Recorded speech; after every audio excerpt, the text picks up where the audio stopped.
மேற்காசிய நாடுகளில் நிலவி வரக்கூடிய போர் பதற்றத்தின் காரணமாக குவைத்தில் மக்கள் வீடுகளை விட்டு வெளியே வர வேண்டாம் என்று அந்நாட்டு அரசு வேண்டுகோள் விடுத்திருக்கிறது.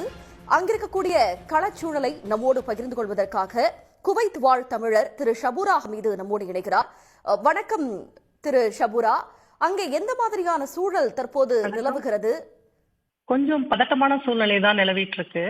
நாங்கள் எல்லாம் வீடுகளை விட்டு வெளியே வரவில்லை, வரக்கூடாதுன்னு கவர்மெண்ட் அலர்ட் எல்லாம் கொடுத்துருக்காங்க. ஈவினிங் இந்த நோம்புனால ரமதான் டைம்ங்கிறதுனால ப்ரேயர்ஸ் எல்லாம் இருக்கும், அது எல்லாமே நிறுத்தி தான் வச்சிருக்காங்க. பட் பொதுமக்கள் கொஞ்சம் சேஃபாக தான் இருக்கும். மிசைல்ஸ் எல்லாம் வர்றது, ஏவுகணைகள் ஒன்னோட ஒன்று மோதுறது, வெடிக்கிறது, இதெல்லாம் நாங்கள் கணக்கு கூட பார்த்துட்டு இருக்கோம்.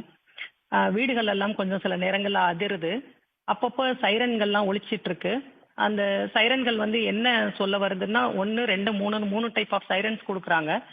அதுக்கு தகுந்த மாதிரி நாங்கள் எங்களை பாதுகாப்பாக வச்சுக்கிறதுக்கு கவர்மெண்ட் அலர்ட் கொடுக்குறாங்க. ஃபர்ஸ்ட் சைரன்னா கொஞ்சம் அலர்ட்டாக இருந்துக்கோங்க, செகண்ட் சைரன் வரும்போது இன்னும் கொஞ்சம் அலர்ட்டாக இருங்க, மூணாவதாக வரும்போது நீங்கள் ஷெல்டர்ஸ் எல்லாம் போக வேண்டியது இருக்கும் அப்படிங்கிற மாதிரியான அலர்ட். இது வரைக்கும் 1, 2 மட்டும் கிராஸ் பண்ணியிருக்கோம், தேர்டுக்கு போகலை. அது மாதிரி கவர்மெண்ட் ஷெல்டர்ஸ் எல்லாம் நிறைய இது பண்ணி அதெல்லாம் எங்களுக்கு அப்பப்போ எங்களுக்கு அந்த தகவல்களை கொடுத்துக்கிட்டே இருக்காங்க. உணவுப் பொருட்கள் எல்லாமே நாங்கள் எங்கள் தேவைக்கு வாங்கி வச்சிருக்கோம். அதே மாதிரி கவர்மெண்ட் என்ன சொல்லியிருக்காங்கன்னா, இந்த உணவுப் பொருட்களோட விலையை நீங்கள் ஏற்றக்கூடாது, இப்போ என்ன விலை இருக்கோ அதையே தான் நீங்கள் கண்டினியூ பண்ணணும் அப்படிங்கிற மாதிரியான ஒரு அறிவிப்பையும் வெளியிட்டிருக்காங்க. எல்லோரும் ஒர்க் ஃப்ரம் ஹோம், வீட்டில் இருந்து தான் வேலை பார்த்துட்டு இருக்காங்க. வெளி வேலைகள் அந்த மாதிரி இடங்களில் எல்லாம் நிறுத்தி வச்சிருக்காங்க, யாரும் வேலை பார்க்கக்கூடாதுன்னு. ஏர்போர்ட்ல சில பேர் மாட்டிட்டு இருக்காங்க, அதில் எங்கள் குடும்பத்தை சேர்ந்தவங்களும் இருக்காங்க. எல்லாரும் ரொம்ப சேஃபாக தான் இருக்கிறாங்க. அவங்கவுங்களுக்கான ஹோட்டல்களில் கொடுத்து உணவுகள் எல்லாமே கொடுத்து ரொம்ப சேஃபாக அவங்களை எல்லாம் தங்க வச்சிருக்கிறாங்க. பொதுமக்கள் வசிக்கிற இடத்துல இது வரைக்கும் எந்த தாக்குதலும் இல்லை.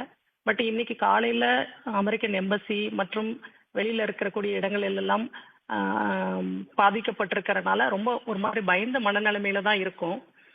ஏவுகணைகள் தாக்கப்படுகிறதையும் அதை இவர்கள் தடுக்கிறதையும் கண்கொண்டு பார்க்குறோம். அதெல்லாம் இது வரைக்கும் நாங்கள் வாழ்க்கையில் அனுபவிக்காத ஒன்று.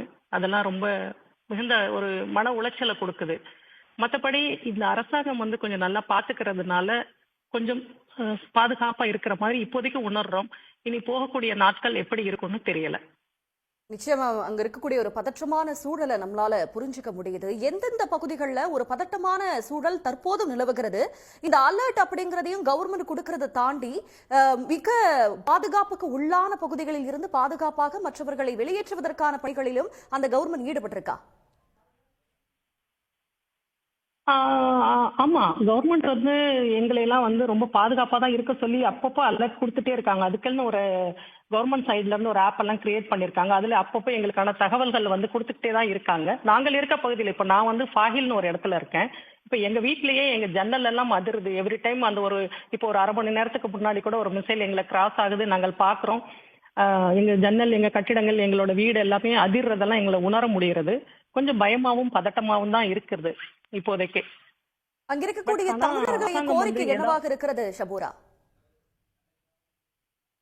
கோரிக்கை மத்திய அரசாங்கம் பேச்சுவார்த்தை நடத்துறாங்க. ஏதாவது ஒரு விதத்துல நம்ம இங்க இருந்து போனா நல்லா இருக்கும் அப்படின்னு தான் நினைக்கிறோம். கொஞ்சம் வயதானவர்கள், முதியவர்கள்லாம் இருக்கிறாங்க. அவங்க இந்த விசிட்ல வந்தவங்க அந்த மாதிரி ஆட்களை காட்சி கொஞ்சம் ஏதாவது ஒரு வழியில அவங்கள வெளியே அனுப்புனா பரவாயில்லாம இருக்கும் அப்படின்றது. இப்ப கூட இந்த நாடு என்ன பண்ணிருக்குன்னா, அவங்களோட மக்கள் வெளியில இருக்கவங்களை எல்லாம் ஜெத்தா வழியாக சவுதி அரேபியாவின் ஜெத்தா நகருக்கு கொண்டு வந்துட்டு அங்கிருந்து பேருந்து மூலமாக குவைத்துக்கு கொண்டு வரதுக்கான ஏற்பாட்டுல முன்னெடுத்திருக்காங்க. அதே மாதிரி நம்ம அரசாங்கமும் குவைத்துல இருக்கவங்க எல்லாரையும் ஜெத்தா வழியாக கொண்டு போய் அங்கிருந்து இந்தியாவுக்கு அனுப்பலாம் அப்படிங்கிறது என்னோட கோரிக்கையாக நான் மத்திய அரசாங்கத்திற்கும் மாநில அரசாங்கத்திற்கும் வைக்கிறேன்.